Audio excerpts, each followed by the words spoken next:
நமச்சிவாய. நாங்கள் தமிழ்நாட்டிலேருந்து விஸ்வ இந்து சங்கத்து சார்பில் அமர்நாத் யாத்திரை வந்திருக்கிறோம்.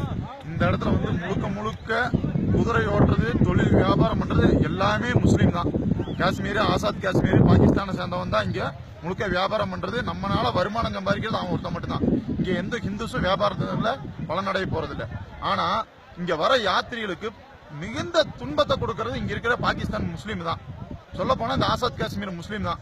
அவன் என்னங்கிறான், நம்ம நாட்டுல நம்ம பூமியில இருந்துட்டு நம்ம கோயில்ல நம்ம கிட்ட நம்ம போடுற காசை பிச்சை வருமானத்தை சம்பாதிச்சுட்டு நம்மகிட்ட என்னங்கிறான், இது அமாரே காஷ்மீர், இங்க நீ பேசாத, நீ வெளியே போங்கிறான். நம்ம இடத்துல நம்ம நிக்கிறதுக்கு நமக்கு அனுமதி இல்லைங்கிறான். இப்ப என்னங்கிறான், ஒரு குதிரைக்காரன் 2500 ரூபாய் பணம் வாங்கியிருக்கான்.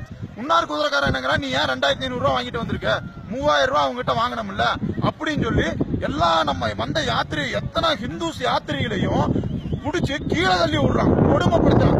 கேட்டாங்கிறான், இது என்னோட நாடு, நான் பண்றதா சட்டம், நான் சொல்றதா சட்டம் அப்படிங்கிறான்.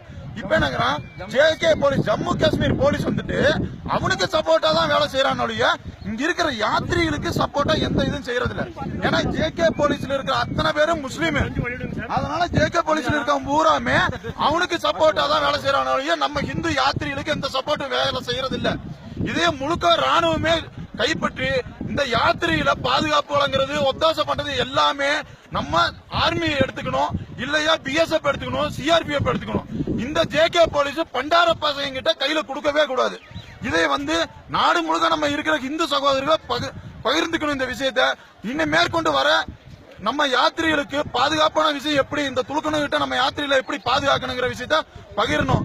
அதே மாதிரி இந்த விஷயத்த எல்லா குரூப்லயும் போட்டுட்டு நம்ம ராணுவத்துக்கு, நம்ம அரசாங்கத்துக்கு இந்த விஷயத்தை தெரியப்படுத்தணும். இதன் மூலமா நான் கேட்டுக்கொள்கிறோம். ஓம் நமச்சிவாய.